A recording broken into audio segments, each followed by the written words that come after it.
My name is Elias Carter, and I am a man who has walked where most dare not tread. I have spent my life in the places that society forgets, beneath the highways, in the ruins of forgotten neighborhoods, among those whom the world has deemed unworthy. I am no werewolf, no supernatural being, just a man with open eyes and an unwillingness to turn away from the truth. I met them in the ruins of a forgotten city, beneath rusted bridges and within the labyrinth of abandoned subway tunnels. The Gnawers, they called themselves, scorned by their own kind, whispered of in dark corners, the mangy dogs of a war that had lasted since time was young. But I saw something else. Not beggars, not scavengers, but something more. A people with a history longer than the great towers that had fallen into dust above us. They called themselves the lowest of the Garou, but that was a lie told by those who had cast them out. The Gnawers had not fallen from grace. No, they had been the only ones willing to pay the price of truth. When the world was new and the first pack ran through fields of untouched green, the Gnawers were there. They were not the proud hunters, not the silver-clad warriors who basked in the favor of Luna. No, they were the ones who remained when the feast was over, the ones who ensured nothing was wasted, that no cub went hungry, that the weakest were not forgotten. But the other tribes did not understand them. They saw them as lowly, unworthy. When the Silver Fangs rose as kings, when the Shadow Lords schemed for power, when the Get of Fenris howled their battle cries, who tended to the broken? Who made certain the lost could find their way? The Gnawers.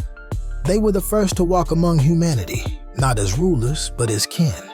The other Garou saw only weakness in the two-legged creatures, but the Gnawers saw potential. They lived among them, learned their ways, protected them from the darkness that slithered beyond sight. And in return, they were cast out. The other tribes called them cowards, accused them of consorting with the weak, of diluting their blood by dwelling among the dirt and filth of man. They were forbidden from joining the great moots, exiled from the sacred places. But even as the doors were shut, the Gnawers only smiled and whispered to one another in the alleys and sewers. The streets belonged to them now, while the Silver Fangs squabbled over their crowns and the Fianna drowned their sorrows in drink and song. The Gnawers watched. They saw the truth. The apocalypse would not come from the great halls of kings or from the forests where wolves still ran free. It would come from the cities, from the hearts of men who had long since lost their way. And so, they remained, guardians of the forgotten, protectors of those whom the world had discarded. I listened to their stories, spoken around barrel fires and whispered beneath bridges. They spoke of the secret wars fought in the underbelly of civilization, of worm-tainted corporations who spun webs of poison, of the restless dead who whispered in storm drains, of the great rat who watched over them, teaching them how to endure. They knew things no other tribe knew. The Silver Fangs did not know what moved in the shadows of the slums. The Black Furies did not hear the cries of the homeless women abandoned in the streets. The Shadow Lords did not understand the language of the outcasts. But the Gnawers knew. They had made bargains with spirits too lowly for the other tribes to notice. They had learned the tricks of survival, of endurance, of cunning. They had found ways to fight the worm not with teeth and claws alone, but with information, with sabotage, with subversion. They did not fight for glory. They fought to win.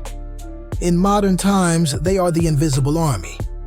The war the Garou fight is not waged solely in the wilds. It is fought in crumbling apartment buildings, in shelters and underpasses, in the heart of every forgotten soul. The Gnawers are there, moving unseen, ensuring that when the final battle comes, there will still be someone left to fight. They are the dogs of war, the scavengers, the survivors. They are the only ones who have always known that the true strength of the Garou is not in their noble lineages or their sacred rites. It is in their pack, and their pack is humanity itself. The other tribes may never understand. They will still call them beggars and rats, curse their name in council meetings while they scheme for their own power. But when the final night comes, when the last fires burn and the cities crumble, it will be the bone gnawers who remain. I do not fear them, for I have seen the truth. And in the end, it is not the wolves who inherit the earth. It is the dogs who endure.